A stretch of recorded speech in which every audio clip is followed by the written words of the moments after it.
ఒక తండ్రి గొంతు నొప్పికి చాట్ జీపీటీని నమ్మాడు. తర్వాత అది ప్రాణాంతక క్యాన్సర్ అని తేలింది. అమెరికాలో ఒక టీనేజరు ఏఐ ఇచ్చిన హానికర ఆత్మహత్య సూచనల్ని అనుసరించాడు. మరొక కేసులో చాట్బాట్ ఇచ్చిన డైట్ సలహా ప్రమాదకరమైన ఉప్పు విష ప్రయోగానికి దారితీసింది. నిజంగా ఆర్టిఫిషియల్ ఇంటెలిజెన్స్ డాక్టర్ను భర్తీ చేయగలదా తెలుసుకుందాం ఇవాళ.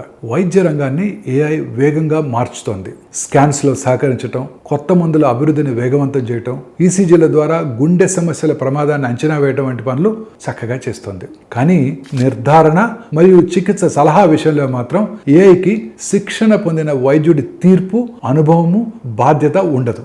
ఇది చాలా నమ్మకంగా అనిపించిన ప్రమాదకరమైన తప్పుడు సమాధానాలు ఇవ్వగలదు. కొన్ని సందర్భాల్లో కట్టుకథల రెఫరెన్సెస్ కూడా జత చేస్తుంది.